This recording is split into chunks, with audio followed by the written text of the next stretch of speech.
오늘은 복음에 빚진 사람들이라는 말씀의 제목으로 말씀을 함께 나누고자 합니다. 우리는 태어나면서부터 빚을 지고 태어났습니다. 어릴 때 한 생명체가 그 어머니의 그 자궁에서 부정모혈의 은혜를 입습니다. 아버지의 사랑과 어머니의 그 피를 이어받아 한 생명이 꿈틀거려서 자라기 시작하면 새 생명이 탄생하고,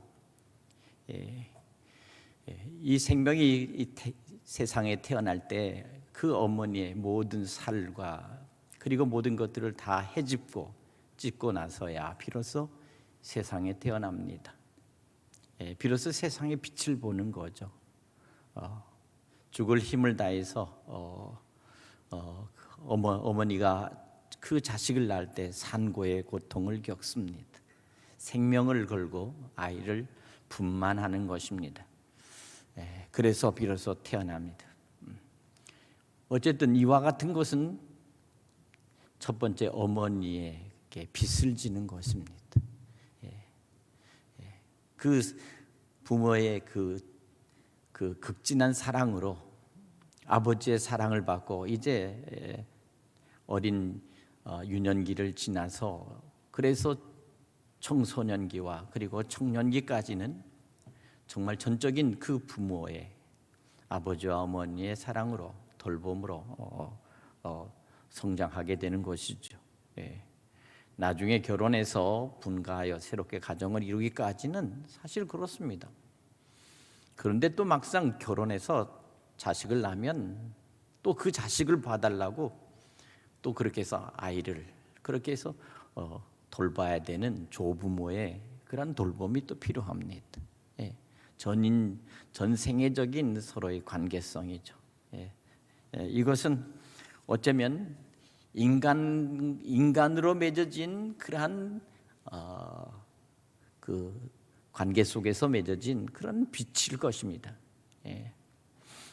이와 같은 속에서 이제 나중에 부모님을 봉양하고 또 효도해야 되는 그러한 일은 있습니다만은 요새는 뭐 80이 되고 90이 돼도 부모는 부모가 갖고 있는 재산 갖고 먹고 살지 자식한테 손 내밀었다가는 큰일 납니다. 점점점 어려워지죠. 자녀들이 많이 뒤에서 뒷바라지라고 또 하긴 하지만 세대가 점점 인간의 수명이 늘어나면서부터 사실 많은 것들은 이제는 우리 스스로가 부모 세대에는 부모 스스로가 마지막 책임을 지고 갈 수밖에 없는 그런 세대로 점점 지금 내몰리고 있어요. 그만큼 시대가 바뀌었습니다. 사실 이와 같은 빛이 자녀들에게는 있는 것이죠. 물론 이것은 부모님들도 역시 마찬가지. 그러나 한 가지 더 큰 것은 사실은 우리는 하나님으로부터 빚을 지고 있다는 사실입니다. 1년 365일 우리에게 비춰주는 이 태양, 그리고 우리의 마실 수 있는 모든 공기와 산소, 그리고 모든 환경 속에서 살아갈 수 있도록 우리의 모든 것들을 기후를 하나님께서 주셔서 우리를 살아가도록 지켜주십니다. 사실 생사화복이 하나님의 은혜 가운데 있고 우리는 살아가는 동안 우리는 매일매일의 현실 속에서 오늘 우리는 그 모든 것들을 개척해 나갈 뿐만 아니라 모든 어려운 환경과 그러한 모든 자연의 도전 앞에서 우리는 그것을 이겨나갈 수밖에 없죠. 그러나 그럼에도 불구하고 하나님은 우리를 사랑하십니다. 우리를 돌보십니다. 어쩌면 이 봄에 이 지금 강한 강추위가 지금 왔습니다. 그러나 한번 생각해 보십시오. 저 땅 밑에 뿌리는 지금 한없이 깊은 수온에 있는 물줄기를 향해서 뻗어나갈 뿐만 아니라 뿌리는 지금 영향을 위해서 지금 활발하게 움직이고 있습니다. 뿌리가 자라고 뻗어내려간 것만큼 올 봄부터 가지와 그리고 모든 줄기는 이제 자라고 굵어질 것입니다. 뿌리가 굵어지고 자란 것만큼 가지와 그리고 줄기와 잎새는 푸르게 나무를 성장시키는 것입니다. 보이지 않는다고 해서 자라는 것이 아닙니다. 보이지 않는 데서도 자라는 것이 있습니다. 우리가 눈으로 확인하지 못한다고 해서 모든 것이 다 정지되어 있거나 끝난 것이 아닙니다. 하나님은 언제나 보이지 않는 곳에서도 지금 계속 그 일을 진행하고 계십니다. 오늘 이와 같은 것이 바로 오늘의 모든 것입니다. 모든 것들은 하나님의 은혜 가운데 우리는 빚을 지고 있습니다. 오늘 사랑하는 여러분, 오늘 우리는 세상 속에 살아가면서도 우리는 우리가 빚진 자라는 것을 비록 느끼지 못할 때도 있지만 사도 바울은 자신을 가리켜서 빚진 자라는 말을 합니다. 그는 말합니다. 나는 헬라인에게나 아니면 나는 유대인에게나 아니면 나는 야만인에게나 나는 다 빚진 자다. 헬라인에게나 야만인에나 지혜 있는 자나 어리석은 자에게 다 내가 빚진 자라. 왜 이런 채무의식을 가지고 있을까요? 바로 그것은 사도 바울이 실제적으로 그가 비로소 그가 갖고 있었던 모든 지혜, 헬라인에 가지고 있었던 모든 세상 속에 있는 그런 지혜와 지식이 그가 가장 많은 것들을 가지고 있다 할지라도 그러나 그것을 그리스도 그리고 주님을 따르는 그한 크리스찬들에게 그는 이루 말할 수 없는 박해와 그리고 그들을 억압했던 그러한 젊은 시절에 그러한 삶이 있었습니다. 하나님을 위해서 일한다고 하는 그의 모든 생각이 그리스도에게는 가장 큰 대적이요 주님의 성도들에게 가장 큰 핍박자로 있었기 때문입니다. 그가 지혜가 많고 그가 젊었을 때 그가 바로 관원으로서 그가 가지고 있는 모든 학식과 함께 그가 갖고 있었던 종교적인 모든 그러한 바리새인으로서 율법을 지킨다고 하는 그러한 하나님의 법으로 예수 그리스도를 그리고 주님의 교회를 핍박했던 자요 포행했던 자였습니다. 바로 그것이 그에게는 가장 큰 그러한 빛입니다. 복음의 빛입니다. 오늘 그는 그것에 대해서 가장 크게 깊이 생각하고 있었습니다.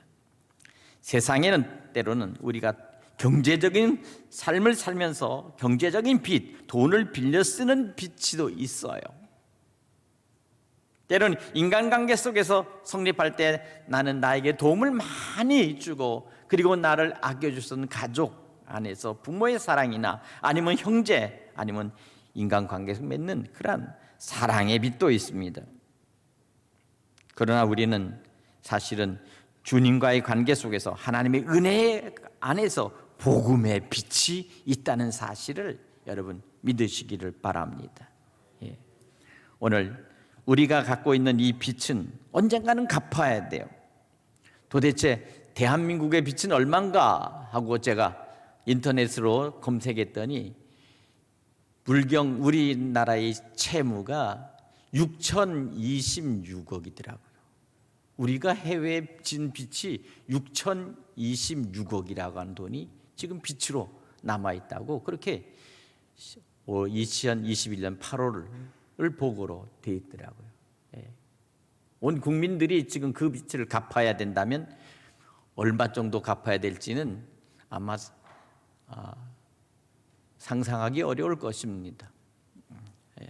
그러니까 우리가 가지고 있는 빚도 이와 같은 빚이 우리 속에 있다는 사실을 생각하면 어쩌면 나라의 국가도 빚이 있고 또한 우리 국민들에게도 보이지 않는 그러한 채무의 빚이 있고 젊은이들은 은행에서 집을 사고 그리고 저들이 위해서 정말 영끌이라는 단어를 쓰면서 그것으로 해서 하는 그런 빚이 지금 남아있는 그런 현실의 상황 속에서 우리는 세상 빛이 아닌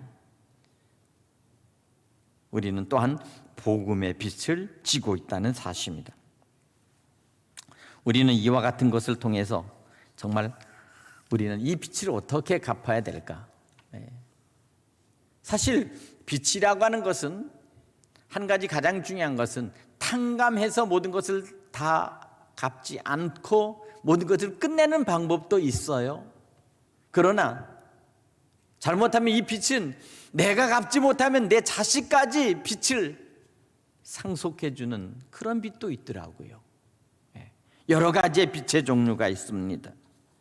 그러나 한 가지 분명한 것은 이러한 모든 빚이 우리에게 있지만, 그러나 하나님께서 우리에게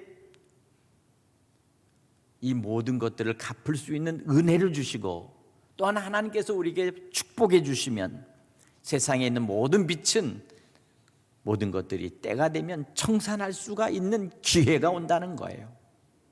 하나님께서 여러분들에게 축복하셔서 정말 다른 사람들에게 빚을 꾸어줄지언정 꾸지 않고 남에게 도울지언정 도움받지 않는, 신명기에서 위에 있을지라도 아래 있지 않고 꾸어줄지라도 꾸지 아니하는 하나님의 그 은혜의 축복이 우리 모두에게 임할 수 있기를 간절히 바랍니다. 우리가 어린 자녀들에게 장학금을 주는 것도 저들에게 하나님께서 주신 적은 물질이라도 하나님 저들에게 주므로 저들이 앞으로 자랄 수 있는 그러한 하나님 앞에서의 주시는 은혜의 축복입니다. 또한 저들이 이와 같은 것들을 받고 또한 이와 같은 믿음 안에서 자라서 다음 세대, 미래 세대, 저들이 성인이 되고 저들이 장년이 되고 이 나라의 지도자가 되고, 그리고 또한 모든 것에서 베풀 수 있는 그러한 능력이 됐을 때 다음 세대를 위해서 베풀고 또한 저들에게 줄 수 있는 하나님의 축복된 자녀들이 되기를 간절히 축원합니다. 오늘 사랑 여러분, 사도 바울은 자기 스스로가 복음의 빚진 자라는 생각을 하면서 비로소 복음을 진정으로 전하는, 복음을 가지고 전도하는 이것을 그는 온전히 감당하기 위해서 그는 헌신했던 것입니다. 주님 앞에서의 그 빚진 자의 모습으로 그는 그 모든 것들을 갚기 위해서 최선을 다하려고 했습니다. 그렇기 때문에 우리 모두가 하나님 은혜 가운데 복음의 빚진 자라는 사실을 우리가 이 시간 새롭게 깨닫고 복음으로 많은 사람들에게 이 생명의 복음을 전함으로 말미암아 우리가 예수 그리스도께로부터 받은 구원의 빛, 은혜의 빛, 그리고 복음의 빛을 우리는 이 빛을 우리가 갚아야 될 줄로 믿습니다. 오늘 사랑 여러분, 할 수 있는 대로 우리는 복음을 전해야 되겠습니다. 할 수 있는 대로 우리가 우리의 가족을 위해서, 그리고 우리의 자녀들을 위해서, 때로는 남편이나 그리고 모든 형제를 위해서, 부모를 위해서 힘을 다해서 우리는 복음으로 전도해야 되겠습니다. 이것이 바로 우리가 빚을 갚는 일입니다. 오늘 특별히 우리가 이 복음을 부끄러워하지 아니한다라고 말씀합니다. 복음을 전하는 것을 부끄러워하지 아니한다. 예수를 반대하는 사람들은 많이 이 세상 속에도 아직도 많이 있습니다. 교회를 반대하는 사람도 이 세상 속에는 아직 많이 있습니다. 그러나 우리는 이와 같이 우리를 반대하거나 우리를 적대하는 사람이 있다 할지라도 우리는 저들에게 성실한 마음으로 우리는 이 생명의 복음, 예수님의 복음을 저들에게 전함으로 말미암아 저들을 구원해야 되겠다는 사실입니다. 130년 전에 우리에게 선교사들이 와서 이 생명의 복음을 우리에게 전해줬습니다. 그리고 그 많은 선교사들이 이 땅에서 병들어서 전염병으로 아니면 다른 어떤 것으로 아니면 때로는 핍박받고 순교하고 죽었습니다. 그리고 이 땅에서 묻혔습니다. 선교사들의 그 복음의 빛을 우리는 졌습니다. 그리고 이 땅에 1,000만 명이라고 하는 크리스찬들이 비로소 이제 생기게 된 것입니다. 그 누구도 우리에게 전해준 이 복음의 은혜 가운데 우리가 이제 누리고 우리가 지금 하나님 앞에 예배할 수 있는 이 거룩한 하나님의 교회를 우리가 지키게 됐다고 하는 사실은 이것은 부인할 수가 없는 것입니다. 사랑하는 성도 여러분, 우리가 어떤 기회가 있든지 기회가 없든지 우리는 어떠한 상태에서든지 우리는 복음을 전달해야 될 마음의 준비를 해야 되겠습니다. 가끔 가다 보면은 이 추운 날씨에도 보면 아파트 앞에서 거리에서 전도하는 분들을 요새 종종 보게 됩니다. 1월 달에도 저희가 보았습니다. 그런 것을 보면서 참 귀하다 하는 생각이 듭니다. 그 추운 날 나와서 복음을 전하는 그분들을 보면서 정말 깨어있는 교회, 요새는 그래요. 전도하는 교회와 전도하지 않는 교회로 나눠지는 것 같아요. 복음을 전하는 교회와 복음을 전하지 않는 교회. 물론 누구나 교회에서 복음을 전해야 된다고 하는 것은 모두가 다 알고 또 그것이 우리에게 주신 사명이라는 사실을 알지만 실제적으로 복음을 가지고 나가서 직접 복음을 전하기 위해서 행동으로 움직이는 것과는 다르다는 거예요. 행동으로 움직이는 복음의 사람이 필요합니다.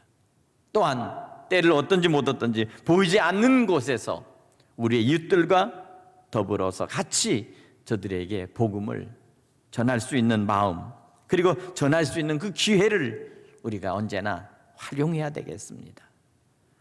정말 이 시대는 복음 안에서 새로운 사람들이 구원받고 주님의 교회로 들어오는 것이 아주 희귀해졌어요.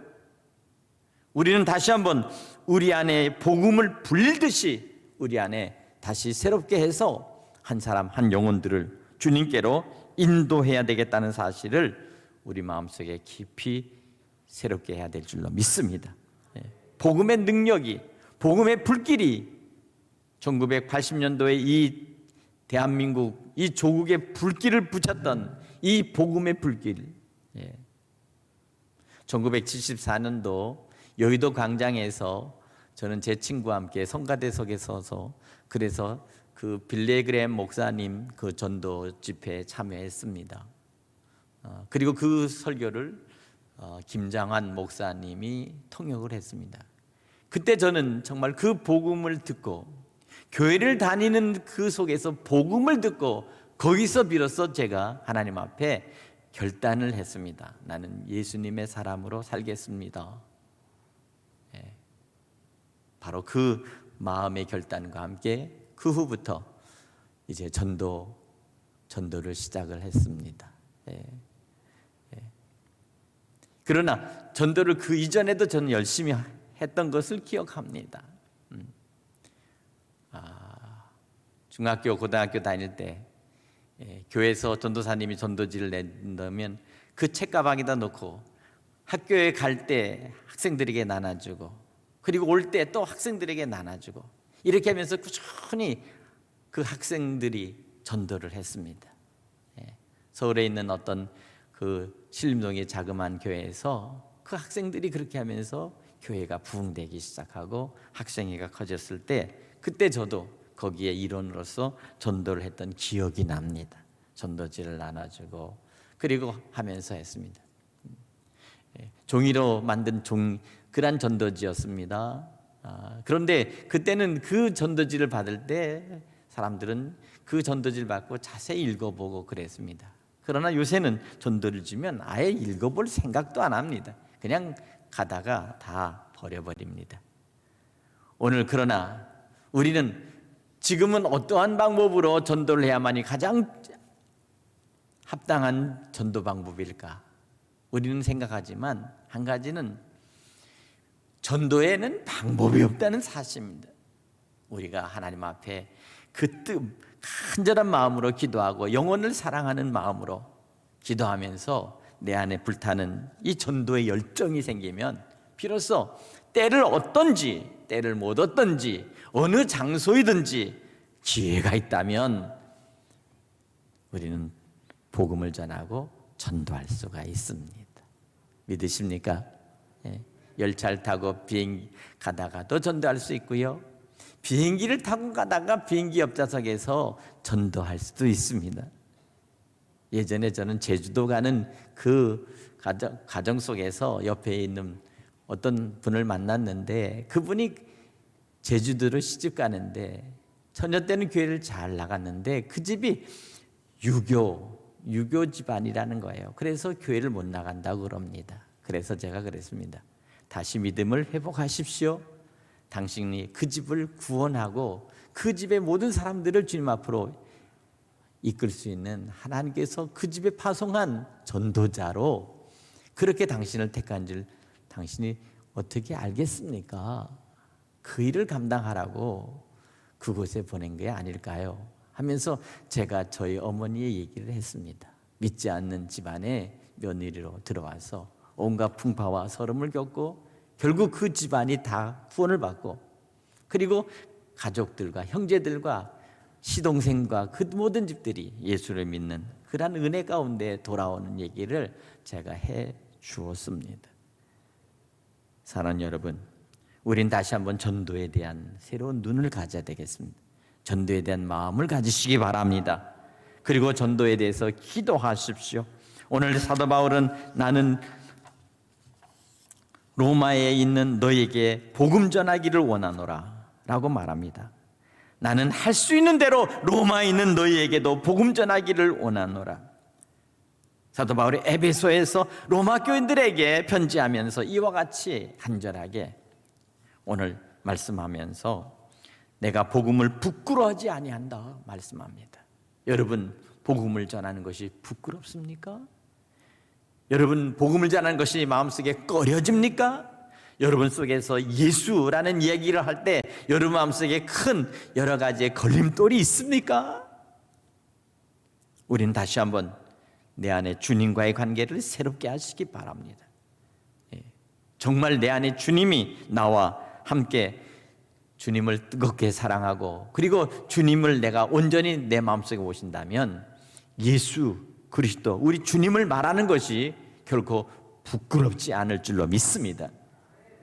오히려 주님을 영접하지 못한 저 영혼들에 대하여 우리는 시급하고 긴급한 우리 마음속에 안타까움과 함께 우리는 복음으로 저 영혼을 한 생명을 구원할 수 있는 그 길을 우리가 걸어갈 때 우리는 마지막 주님 앞에 부끄럽지 않는 우리의 믿음을 보여드릴 줄로 믿습니다.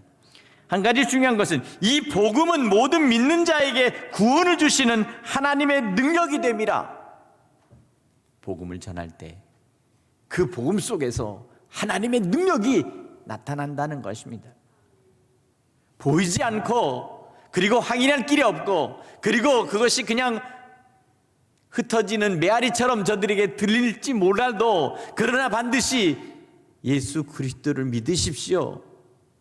그리고 주님 안에서 교회에 나가서 구원을 받으십시오 라고 하는 이 전도자의 한 말이 당신을 하나님 사랑하십니다 라는 이 말이 결국 그 말이 그 영혼 속에서 마지막 생명을 구원하는 생명의 밧줄이 되고 구원하는 구명줄이 된다는 사실을 믿으시기 바랍니다.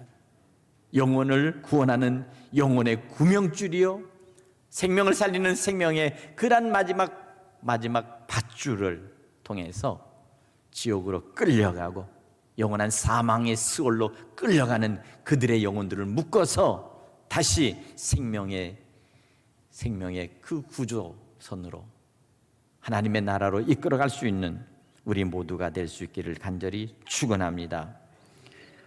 복음은 하나님의 의가 나타나서 믿음으로 믿음에 이르게 하나니 기록된 바 오직 의인은 믿음으로 말미암아 살려 함과 같으니라. 저는 이 말씀을 말씀을 바꿔서 오직 전도인은 믿음으로 말미암아 살리라 라는 이 말씀, 복음에 비친 자들이 복음을 전함으로 믿음으로 말미암아 살리라 함과 같다는 이 말씀을 다시 한번 여러분에게 말씀드리고 싶습니다.